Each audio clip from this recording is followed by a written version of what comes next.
We're going to demo the intraoral exam. My patient is in an upright position. She has her patient glasses on, her patient napkin on, and I have my PPE on.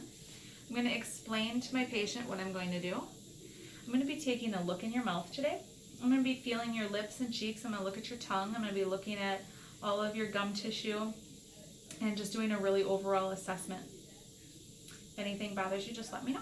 Great. The next thing I will do is I will recline my patient and perform a cursory exam. The importance of the cursory exam is to assess my patient to make sure there isn't anything that would stop us from proceeding with actually touching her mouth. So I am looking at the outside of her lips. Everything looks nice and clean and smooth. I don't see any ulcers or herpetic lesions. Then I'm going to ask my patient to open really wide. I'm going to reflect my light and I'm going to be looking at her palate. I'll have her say ah. I'm looking at the back of her tongue. I'm looking at the pharyngeal wall. If I would see some white spots in the back, I might stop what I'm doing because that might be a sign that there's an infection or maybe something else going on that I need to get an instructor for. Can you lift your tongue and touch the roof of your mouth? Again, I can use my light to reflect. I'm not touching my patient with my mirror. I'm only using my mirror to see everything better. And then go ahead and bite together and just give me a really big smile. That allows me to see everything else. Good, you can go ahead and stop. Next, we're ready to begin our intraoral exam. We're going to just apply a little bit of lip lubrication. You don't want to put too much on because you're going to be palpating her lips and then it can be uncomfortable for you or your patient. Beginning with the lips, I'm going to have her open a little bit. It's important that we are going to locate, dry, and palpate all of these areas. So first, I'm going to dry the lips. One thing you'll notice is they'll start to glisten. Those are some of her accessory salivary glands. Notice how we are feeling the lips. If there's any areas that you can feel, you're going to need to describe it. Again, location, document it. Also going to feel the maxillary lip. Blow air real gently. And you'll see, again, that glistening starts almost automatically. Then we're going to move on to the hard and soft palate. I'm going to have my patient open. We are going to locate the hard palate,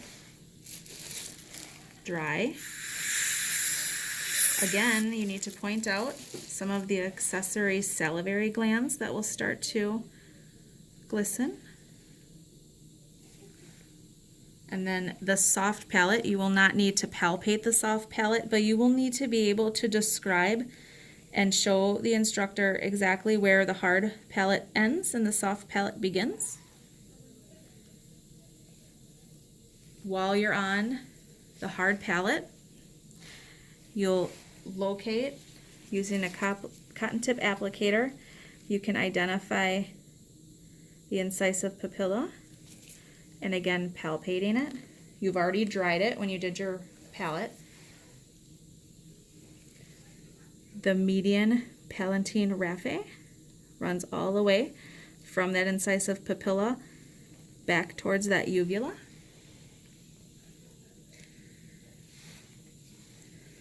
We're going to have her open very wide and say ah. That'll let you observe the uvula. Again, you do not need to palpate the uvula. While we're at the back of her mouth, say ah one more time. You'll be able to look at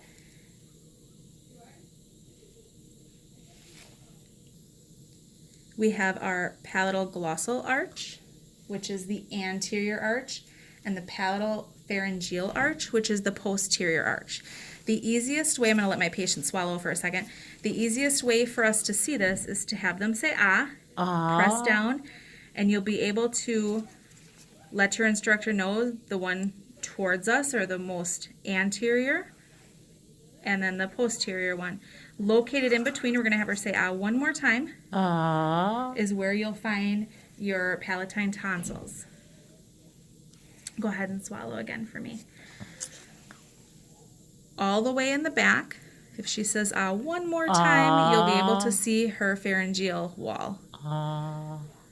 That's a very important thing to look at. We want to notice the color when we're looking, because sometimes that's where, if they have sinus drainage, that becomes very bright red and inflamed, and we need to document that. Go ahead and swallow. Next, we're going to look at her tongue. We're going to ask her to stick her tongue out. I'm using a wet gauze. That allows me to grab onto it. It's a little more comfortable for the patient. I'm checking both lateral sides and the lateral borders of the tongue. That's your common area for oral cancer to begin. Go ahead, stick your tongue out at me one more time. I'm making sure that I'm palpating the tongue. Sometimes you'll feel a lump in the middle if someone has had a tongue piercing. Again, ask questions to your patient. We're going to dry with some air. Go ahead and stick your tongue out. We'll be able to identify the different types of papilla on her tongue. So first we're going to start in the back, posterior area. I'm going to have her stick her tongue way out, say ah. You'll be able to see the circumvallate papilla are the bigger papilla way at the base of her tongue. Stick your tongue out one more time. We have the filiform papilla. And then she has fungiform papilla right on the tips here. Again, use your air. It helps identify them, and you can see the difference between the different types of papilla. And the foliate papilla are back here. Right there you can see it with a little bit of air. And then we'll let our patient swallow again. Before we move to the floor of the mouth, we're going to look at a few interesting things that we would document. Notice the scalloped tongue, slightly scalloped on the sides. Stick your tongue out again, slightly plaque-coated and fissured. Moving on to the floor of her mouth, have her lift her tongue to the roof of her mouth. You're going to, again, palpate. We're assessing the lingual frenum, this muscle attachment right here. Moving on to the sublingual caruncle, and this is right here. You can use some air, dry it off, and you will probably see it begin to glisten again.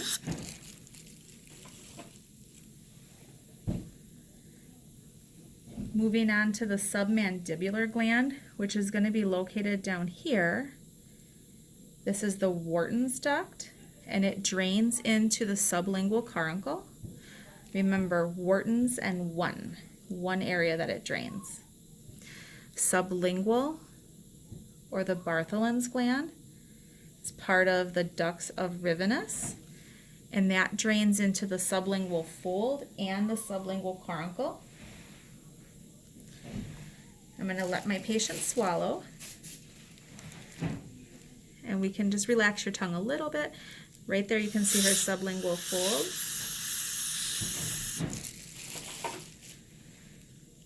And we'll see if she has any plica fimbriata. You'll find them. Some are more obvious than others. Right here you can see very slight, but a little bit if you watch with the air. There they go. Very slight. Now we'll move on to the oral mucosa. We're going to begin with the buccal mucosa. Going to use and palpate. You may find some linea alba. Make sure you do both sides. You can dry it with a little bit of air.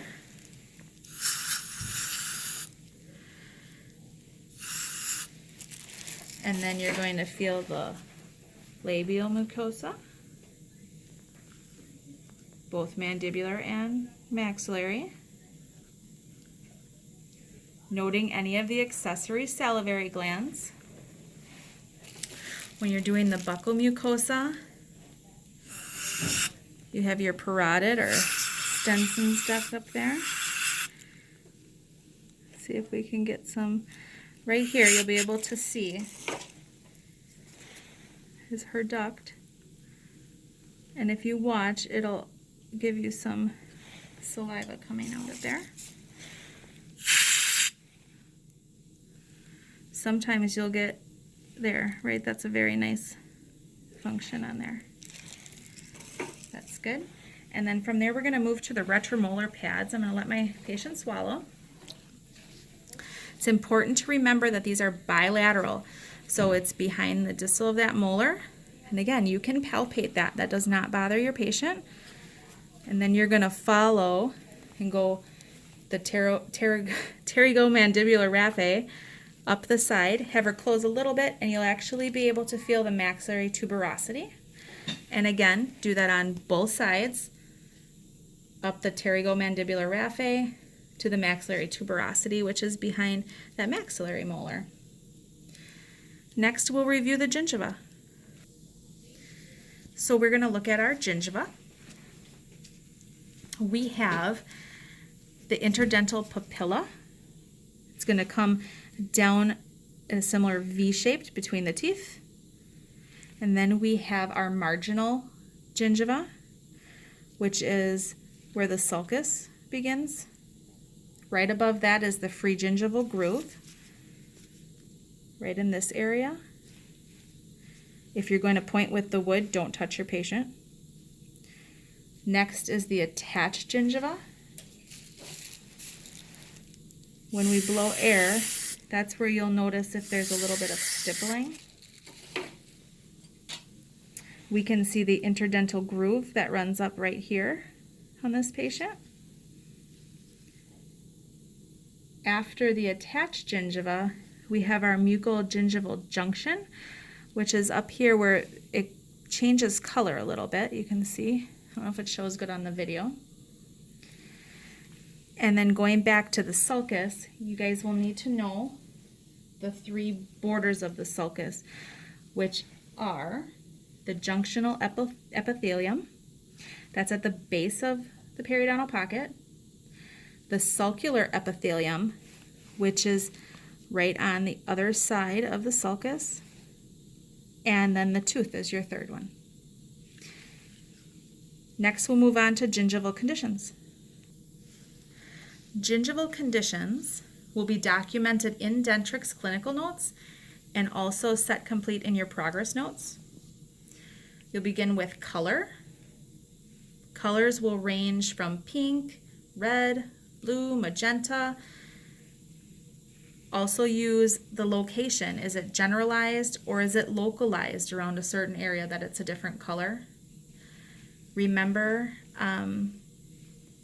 to be very descriptive in assessing that color. Next, there's shape and contour. Some of the terms used for that are knife-edged, rolled, clefting, scalloped, bulbous. Are they enlarged? Are the interdental papilla blunted? This is a little bit of a blunted papilla. It's nice to see right there.